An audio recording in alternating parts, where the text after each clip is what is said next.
Today is a very auspicious day. It's the appearance of two of the divine consorts of the Lord.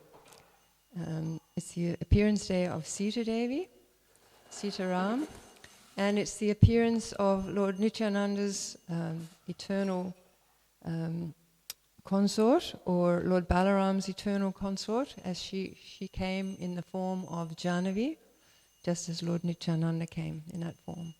So these two divine associates of the Lord appeared on this same day. So I thought we could sing a little glorification of Sita Ram and then a little bit of Hare Krishna, because as we know in the Hare Krishna Mahamantra we have both Sita and Ram, Hare Rama, Rama Rama, Hare Hare, and we also have Revati and Balaram, which is Jahnava Devi and Lord Nityananda in that Hare Rama. So we can meditate on that when we sing the Mahamantra.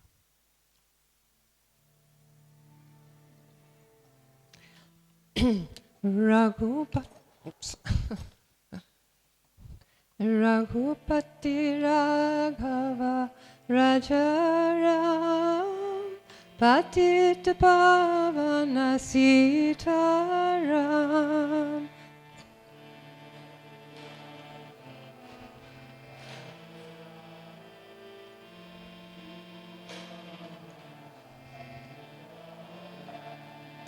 Raghupati Raghava Rajaram Patita Pavana Sitaram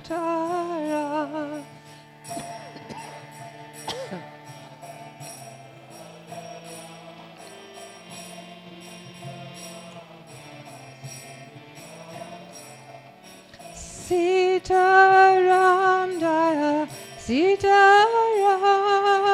Sitaram Jaya Sitaram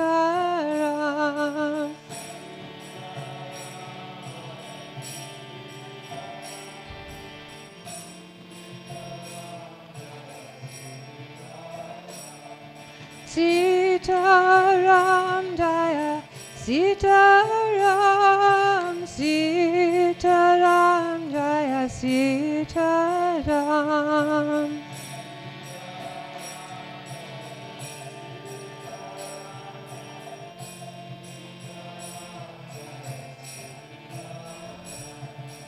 Jaya Raghunandana Jaya Sri Rama Janaki Vallabha Sitaram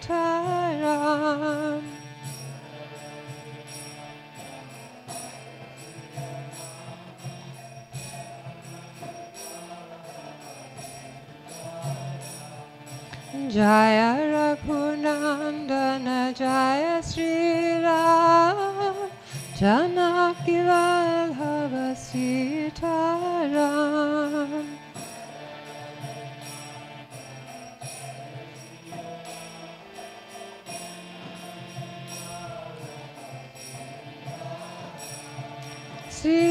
Sitaram Jaya Sitaram Sitaram Jaya Sitaram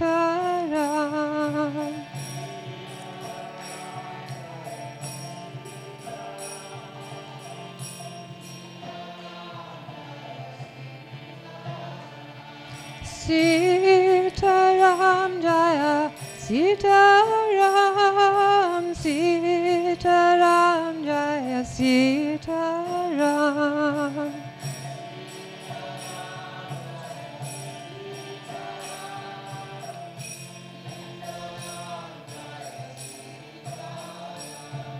Shri Ram Jaya Jaya Ram Shri Ram Jaya Jaya Ram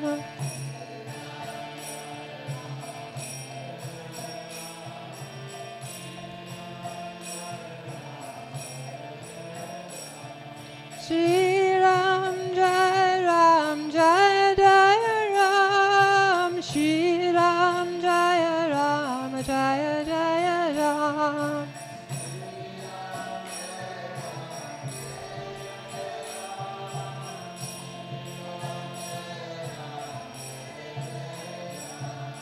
Jaya Jaya Rama Jaya Hanuman Jaya Jaya Ram Jaya Hanuman.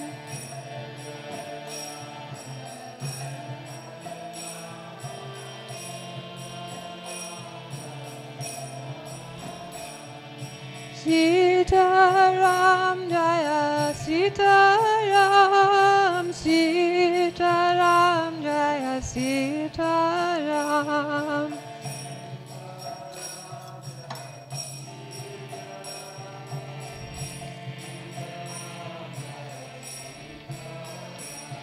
Sita Ram Jaya Sita Ram Sita Ram Jaya Sita Ram.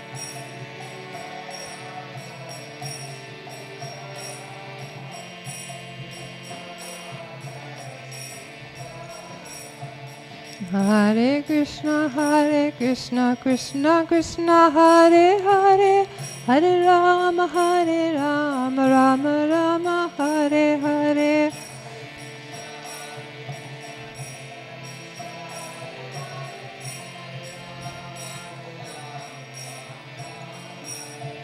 Hare Krishna Krishna Krishna Hare Hare Hare Rama Rama Rama Hare Hare.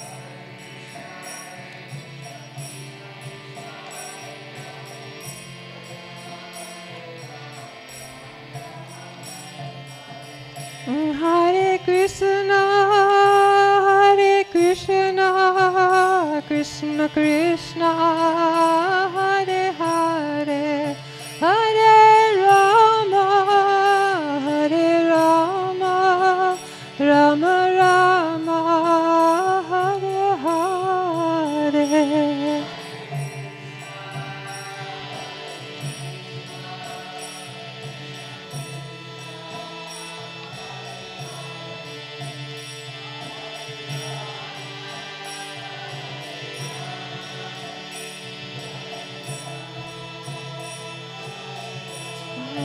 Hare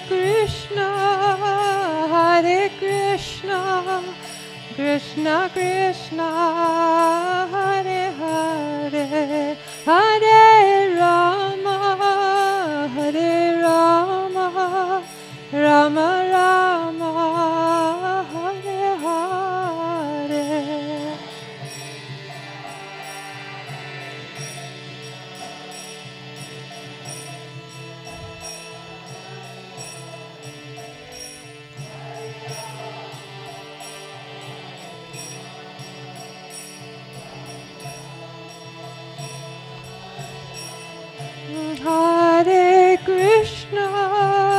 Hare Krishna Krishna Krishna Hare Hare Hare Rama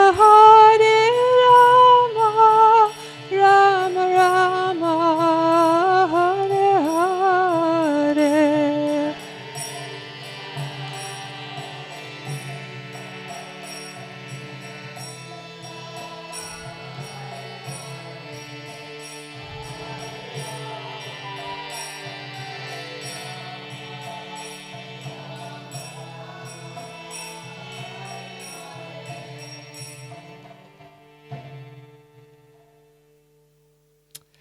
Jai. So, Sita Devi, divine consort of Lord Ram, of course, she's the eternal consort of Lord Narayan. And in Bhagavad Gita, when the description of women's qualities are there, which are fame, fortune, intelligence, memory, chastity. Can anyone remember what else?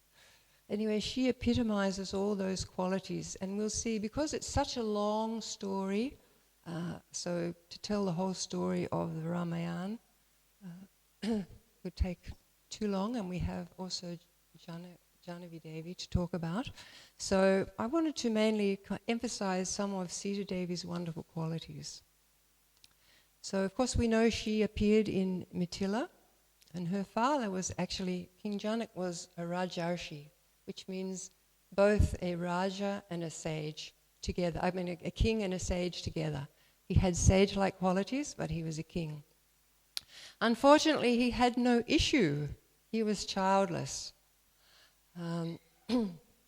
Anyway, he decided to do a sacrifice. I mean, they did many sacrifices, and he actually took the plough himself to till the field. The king would take the plough and till the field. And as he was tilling along with the plough hit the metal. So he dug down and found a golden casket within the earth. He brought out this casket, and there's this beautiful, divine baby within that casket. So he called her Sita, because Sita means plough. And he took her home, and he and his wife loved her very much. And auspiciousness came through Sita Devi's appearance, and they then, his wife gave birth to another daughter, Urmila. So those two sisters, Sita and Urmila, grew up together in a very elevated household.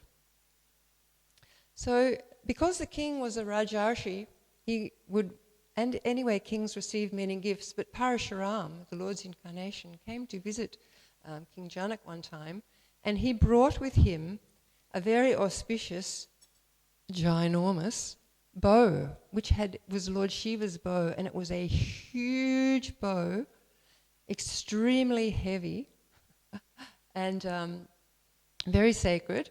And King Janak kept that bow on a special stand in the palace. That bow, when it was carried by normal people, not Parashuram, would take 5,000 men to lift. And then they would have to carry it a few steps and then take a break. Carry it a few steps and take a break. So it was an enormous bow. And it sat there in a sanctified place in the palace. So Sita, when she was 6 years old, she was playing with her girlfriends.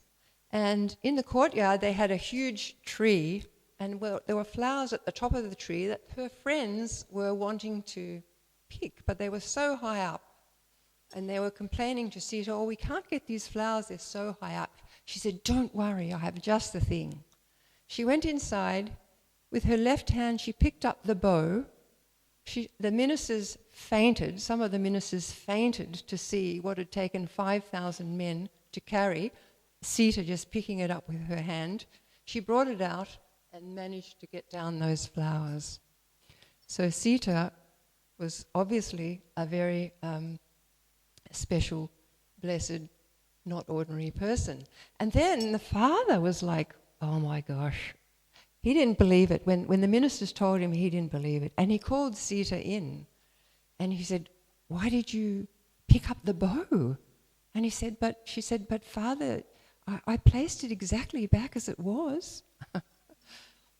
And then he realized that he was thinking, how can I get her married? Whomever she marries, when she embraces, she'll crush them with those arms. So he decided that he would have to find someone so strong that he could lift up Lord Shiva's bow. So that was the condition for marrying Sita. And thousands of princes would come and they would test out their strength on that bow. But unfortunately, they failed to lift up that bow. So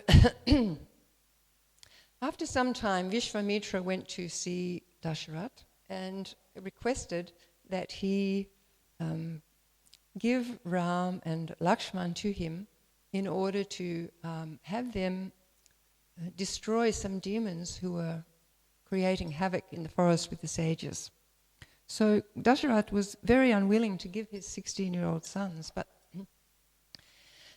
because he'd made a promise to Vishvamitra that I'll give you whatever you want, he had to acquiesce. But he was very heartbroken that the boys were being taken away to what situation he didn't know, what kind of danger. But Vishvamitra, being an all-knowing sage, knew that they were capable of killing these demons, and he took them to the forest, and Ram dispatched the demons. Now, after this, Vishvamitra took them to Janak's kingdom. And this is, of course, so many princes had tried to lift that bow. And Vishwamitra just said to Ram, just go and see that bow. He didn't say, pick up the bow, or he just said, go see that bow. But Lord Ram, knowing the heart of his guru, the desire of his guru, he went, he looked around to take permission, he picked up the bow with his left hand, and then he proceeded to string it, and as he strung it, the whole thing broke into, that huge, powerful bow broke into, it was like the sound was reverberating out through the universe. People were like fainting from just the cracking of that huge bow. So Sita was overjoyed, and out she came with a garland. Now Ram was unsure that this wasn't really part of the deal, you know. So he turned around again to Vishwamitra, and Vishwamitra nodded. So then Sita came forward with the garland to put on Ram. Now Ram is very tall, and he was not bending. Sita could not put that garland on Ram. So then Lakshman, seeing the situation, he rushed forward and he offered obeisances at the feet of Lord Ram, who then bent down to give him blessings. And as he bent down, Sita put that garland on him. So it was all very auspicious. Dasharatha came and there was a wonderful ceremony for their wedding. Now we're going to fast forward to when Lord Ram has just been told by his father that he cannot take the throne, and he's banished to the forest for 14 years.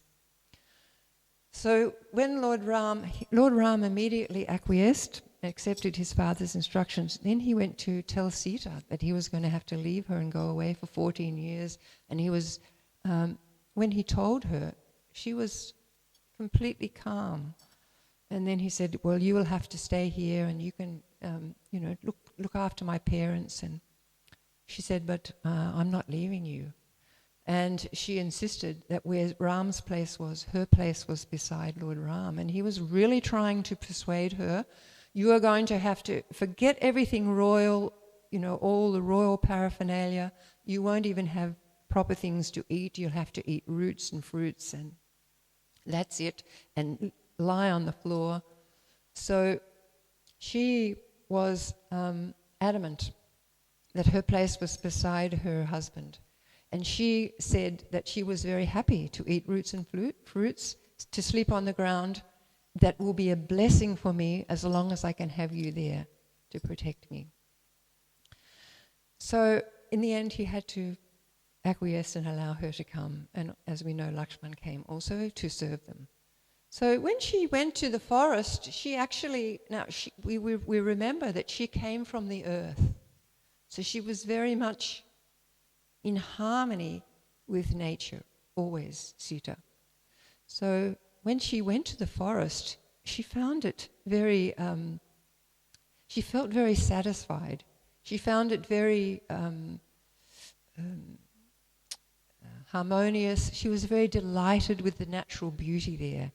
And she didn't mind at all to live an austere life. She had given away all her beautiful clothes and come there to live a simple life. But for her, it was actually a pleasure to be there with Lord Ram in the forest. She did not miss, it's described, she did not miss the city. So she had that sort of flexibility. She was a princess one minute and then an ascetic the next. So it's described that when Ravana came along to abduct Sita, of course she didn't understand at first who he was. But when he actually abducted her and lifted her, we know that she had arms stronger than 5,000 men. She could have given Ravan one big slap, and that would have sent him off in the air, and he could not have bothered her. However, for pastime's sake, she allowed him to take her away. And as she was being carried away, she was calling out to all her allies in the forest. She was calling to the trees, she was calling to the animals, she was calling to the river. And then she dropped some jewelry near Jayadratha so that he could tell Lord Ram the direction she had gone. So she was highly intelligent. So then she was placed into a garden in Lanka where Ravan harassed her daily about marrying him. So she spoke to Ram one time when Ram was harassing her. Well, she was always telling him the same message, but she spoke to him, "My heart is devoted to Rama without deviation and to Ram alone. Why should I, a swan sporting with her mate within a lotus-filled lake, prefer a duck meandering on the shore? You can do what you like to me, but rest assured, because of your vile and sinful lust, you will soon meet death at Rama's hands." So Ravana was raging with fury, and he said, "I'll give you 12 months to surrender to me, and after that I will have you for breakfast." So in that grove, there were many hideous and cruel women who were harassing her constantly about marrying Lord Ram. But she kept her equilibrium. Although she was totally in separation from Lord Ram, she kept her equilibrium. And then there's another description. When Ravan again entreated Sita, she placed a straw between herself and Ravan as a symbol of her unwillingness to contact him directly. She said, "You should withdraw your mind from me and remain content with the numerous consorts you already possess. You will never be able to have me. I shall never do anything contrary to righteousness, and there is no hope of your ever gaining my favour." She then turned her back to Ravan. Give up your futile hope," she told him. "You no more deserve me than a sinful man deserves perfection. Because you are acting perversely, directing yourself away from the path of virtue, you will soon become the cause of the destruction of your entire kingdom. I will never be tempted by your offers of insignificant opulence and royal comforts, because I am undivided in my devotion to Rama. I am as inseparable from Rama as sunlight is from the sun." So these were her, this was her strength in daily combating Ravan. So she described herself as being in a helpless situation, but not a hopeless situation. She never lost hope, even though she seemed to be in a completely hopeless situation. She kept up hope. Her hope was her Lord Ram. So finally, we have Hanuman coming and addressing her in the grove. And he actually said to her, "Well, Mother Sita, I can reunite you immediately with your husband. You jump on my back, I will take you across. Within half an hour, you'll be back with Lord Ram." And what a temptation after, this is 10, 11 months of torture. She could so easily have been tempted to take up Hanuman's offer. However, she said no to Hanuman. She said, "I was mortified to be touched by the hands of Ravan, and I won't be touched voluntarily by the hands of any man. And Ram will come," he said. "I am confident that Ram will come." Now she wanted that Ram could rescue some of the other maidens. She didn't want just to be saved herself. So she had that complete, she was very even and compassionate for all. For example, Hanuman said, "I'll kill all these women for you. They've been torturing you for all this time. I'll kill them." And Sita said, "These guards were simply carrying out Ravana's order. No blame should be attached to them. Any suffering I felt was surely the result of my own past misdeeds, for such is the universal law." Indeed, there is an ancient maxim that is always the code of the righteous, that a righteous person does not consider the offences of others. At all costs, that person always observes the vow of not returning evil for evil. For the virtuous consider good conduct their ornament. Sita Devi also said that compassion should always be shown towards sinners, for no one is ever found to be free from sin. So these are all lessons for us, to always feel compassion on others, and to not, if there's some offence towards us, not to seek to, then return the disfavour. As well as that, Mother Sita was very open-hearted. When she when she was finally reunited with Ram, and we know she had that test of fire and came out spotlessly pure, and was fully reunited with Lord Ram, then they went victoriously back to Ayodhya. At that time, they stopped at Kishkinda, and as they flew over, and Sita said, I would like all the monkeys' wives, the monkey warriors' wives, to come. So they all came on the airplane and came to Ayodhya. So she had that great compassion. And then she was also very grateful. She was very grateful to Hanuman, and Lord Ram had given her a beautiful new necklace. She took that, she looked at Ram, and he nodded, and she gave that to Hanuman to thank him in gratitude. So she had very beautiful qualities, Mother Sita. And also it's described that she, during that time that she was at the end of her, time in Ravana's kingdom, she was at that point, she had used her intelligence all the way through, but she was captured. She couldn't remove herself from the situation she was in. So sometimes it's described that calamities come to us, and we use our intelligence, we attempt to use our intelligence to get ourselves out of that situation. However, sometimes it's found that we just cannot get ourselves out of that situation. So what she did then was she just completely gave up any other thought but that prayer to Lord Ram, and that he would save her. And that is then what sustained her.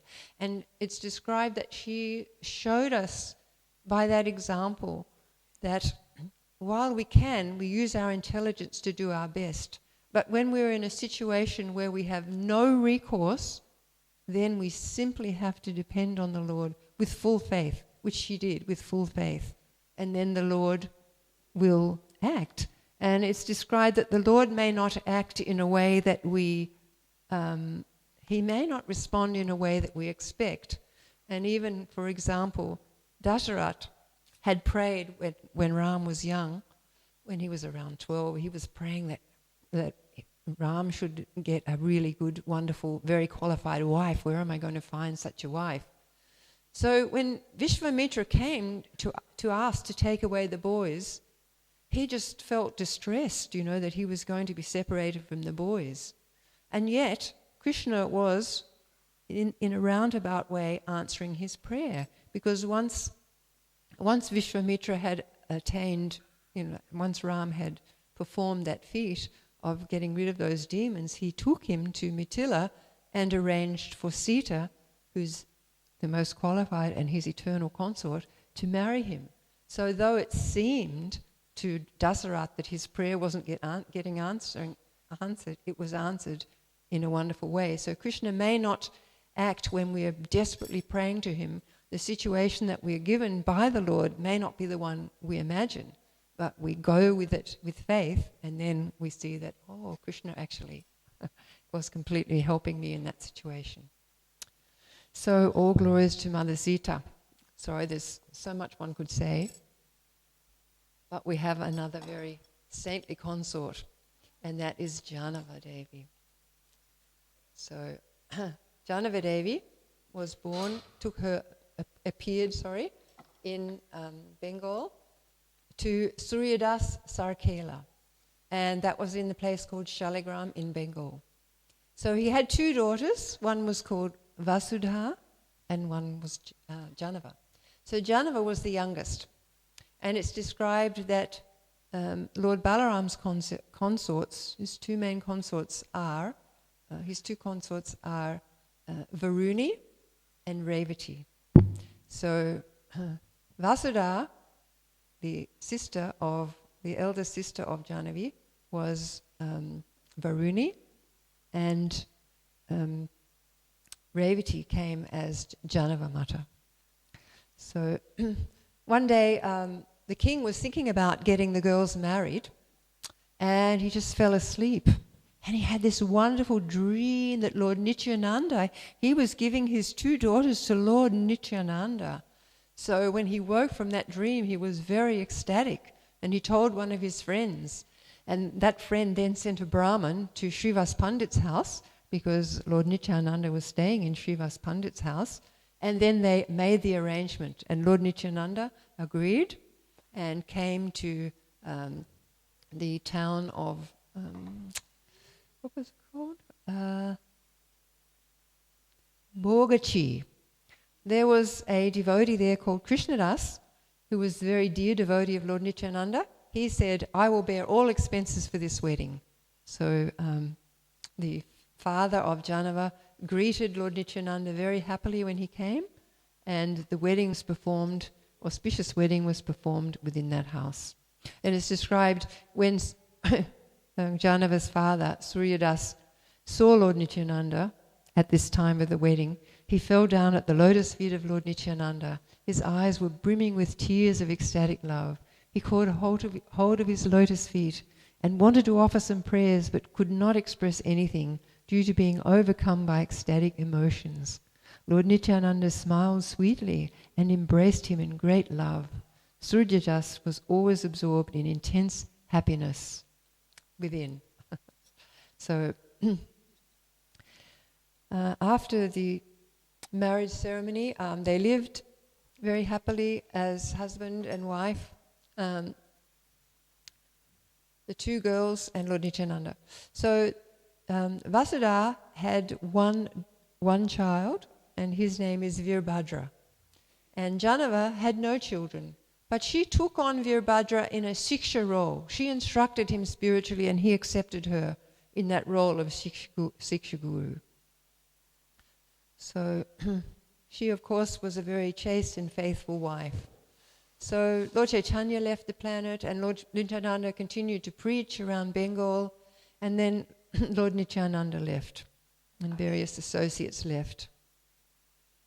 So after Lord Nityananda left, Jahnava Mata took on many, many disciples around, mainly in Bengal. And she was highly respected in Vaishnava circles. For example, when Narottam Das Thakur had the first Gaur Purnima, he invited thousands of Vaishnavas, all the remaining associates of Lord Caitanya who were still living, they all came, and Vaishnavas from all over Bengal and Orissa came for this great event. And when you have a great event, you will choose somebody as the first person for worship. So the devotees chose Jahnava Mata as the first person for worship. She was worshipped by all those Vaishnavas there as the first person. And of course she did a lot of cooking, and she helped with the installation. It was a 3-day wonderful transcendental festival. So after that time, she decided to go to Vrindavan. She very much wanted to meet the Goswamis. So she went to Vrindavan twice. She went with Virbhadra went, and also the devotee who wrote this book called Prem Vilas. He was a disciple of Virbhadra and had very much respect for Jahnava Mata, and his name was Nityananda Das. So he accompanied Jahnava Mata to Vrindavan. So he witnessed all these activities. He's writing about these activities that happened in Vrindavan because he went both times with her and saw. So he writes, Sri Jahnava Mata is the embodiment of love of God. She's non-different from Nityananda Prabhu. So on the way to Vrindavan, she went to Caitanya to see Narottam Das Thakur. That's where all the deities are installed. And they accompanied her on part of her way towards, she stayed there for a few days, and they accompanied her out on the way when she started to go to Vrindavan. And Narottam Das Thakur gave her 100 gold coins for her to take to Vrindavan, so she would have lots of dakshin for the devotees there. So they looked after her very nicely. Jahnava Mata stayed there 4 days. Each of the 4 days was spent chanting, dancing and honouring prasadam. Whoever witnessed must have been astonished at their beautiful offerings, for she was a wonderful cook. So she went to Vrindavan. She prayed actually to Narottam, please give me your mercy so that I may have a safe journey to Vrindavan and see all these holy places in a happy frame of mind. I have a great desire to see Lord Gauranga's associates who are still present in this world. If I can do this, my life will be successful. Or when will that auspicious day come when I will see Vrindavan, Radhakund and Govardhana Hill? When it was time for her to leave, Jahnava Mata felt Narottam Das' separation. Narottam Das Thakur gave her 100 coins to spend, and he accompanied her for the first mile, talking about Krishna all the way. When they parted, they both cried, and it was difficult for them to pacify one another. And then Jahnava Mata blessed them. So they went to Vrindavan and they reached Mathura. Let's see.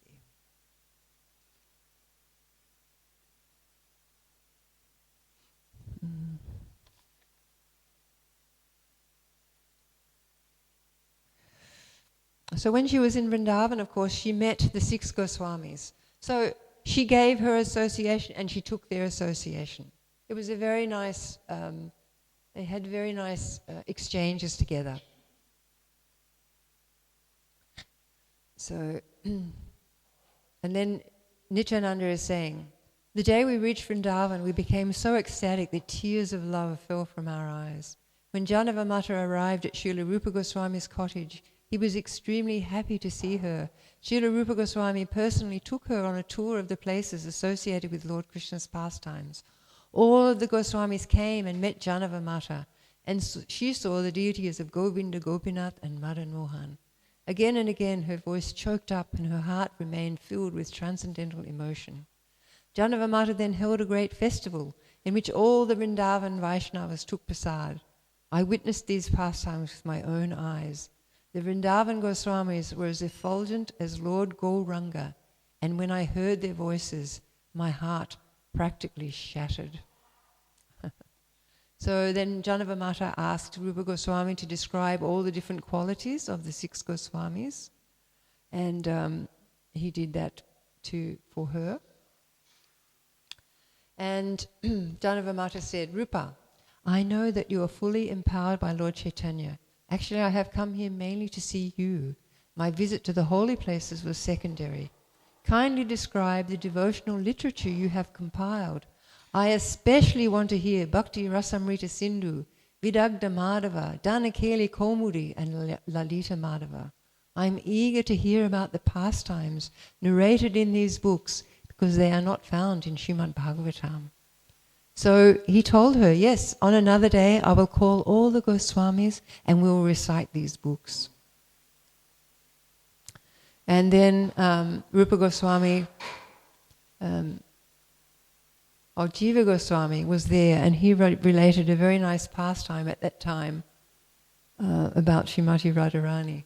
And it's described that Jahnava Mata, when she heard that pastime, she began to cry. She then rolled on the ground in ecstatic love for Radha and Krishna. She found Srila Rupa Goswami's writings like rows of pearls. Each word was filled with transcendental love. Moreover, Srila Jiva Goswami was reciting what Rupa Goswami had written in a voice that was as sweet as a cuckoo's. His sweet voice would attract anyone. So then she decided to go to have darshan of the Madan Mohan deity. And then she asked permission from Madan Mohan to go to Radhakund. She went to Radhakund, and then she approached Raghunath Das Goswami and offered obeisances to him. And if you've been to Radhakund, you'll see just outside the back of Raghunath Das Goswami's temple, right on the Kund, you'll see Jahnava Mata's Baitak, her sitting place. So she remained in Vrindavan and Radhakund. She was there. She was in Radhakund just a few days, but again, a second time she came. So she did spend some time there at Radhakund. So early the next morning, Jahnava Mata,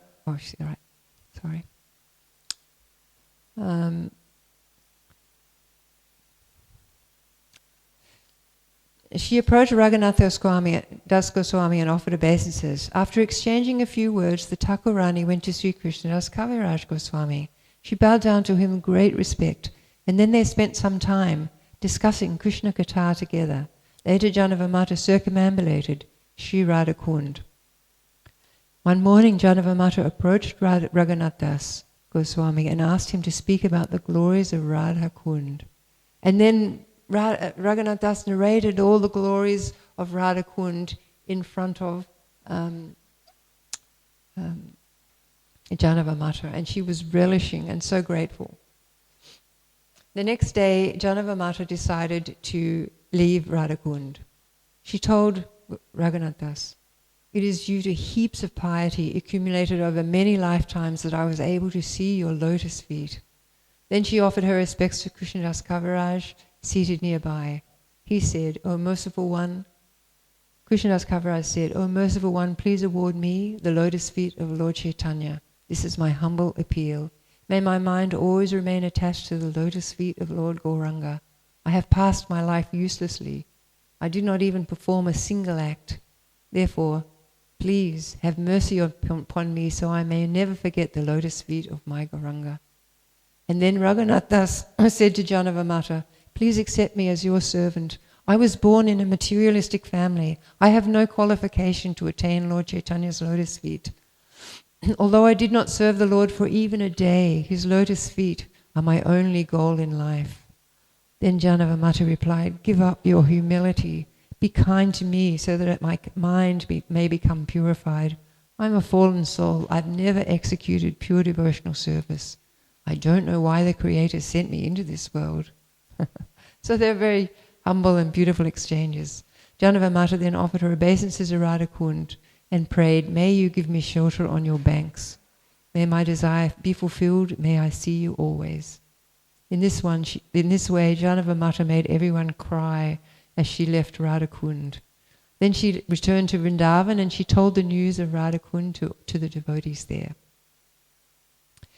One evening, as Srila Rupa Goswami was sitting in his cottage, Jahnava Mata submitted, "I wish to hear in detail about the 64 limbs of devotional service as you've described them in the Bhakti Rasamrita Sindhu.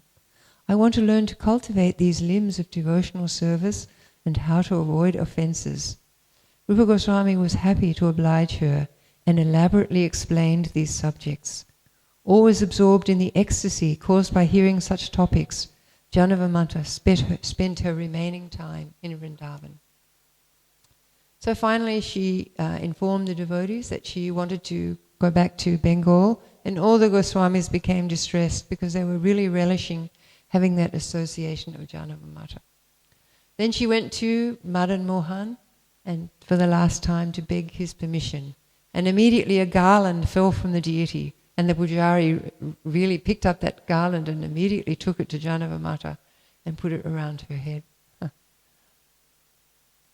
So then she stood up and addressed everyone. "It is difficult for me to leave your association. I have passed my days so joyfully in your association, but somehow I have to return. May all of you bless me, so my desires will be fulfilled and I may quickly return to Vrindavan to see you once more." Then Sanatana Goswami said, "We are sinful and in need of your mercy. You have the power to award us Lord Chaitanya's lotus feet. We've passed our lives in vain because we did not engage in the Supreme Lord's service. And then Jahnava Mata said, please give up your humility. I seek only your merciful glance. And then Lokanath Swami said, there's no one more fallen than me. Why would Gauranga bestow his mercy on me? You're supremely merciful and always absorbed in ecstasy as you serve the Lord. Please bless me. One by one, the devotees revealed their inner feelings to Jahnava Mata, and she also revealed her own devotional sentiments. All of you please help me to achieve the goal of life, she said. Bless me so that I once again can see the land of Vrindavan and all of you. When will that day come when I will be able to reside in Vrindavan in your association? So then she returned to Bengal and she continued preaching right up to the end of her life. Of course, she had 2 visits to Vrindavan, and she continued her preaching right up to the end of her life. So, as we know, Lord Nityananda, of course, was the emblem of mercy, and she, as his consort, was able to, pass that mercy along to all the Vaishnavas who took her association. So all glories to Srimati Jahnava Devi and all glories to Sri Sita Devi. They're very glorious. And on these special days we can pray to these wonderful divine personalities to assist us. And it's kind of a little pertinent when you think about the qualities that they have and think about the qualities that the good qualities that we don't have and would like to imbibe from them, and pray in that way that please give me your mercy to give me a little bit of, whatever the quality is that you feel that is going to help you in your devotional path, and the quality that they displayed so wonderfully. And so Prabhupada always said that on these appearance and disappearance days, these spiritual personalities are giving special mercy. And so we can take, these are days of special mercy, we can take that mercy. So if we can thoughtfully pray to them, then they'll bestow their kindness on us. So thank you very much. Hare Krishna, Jai, Hare Krishna.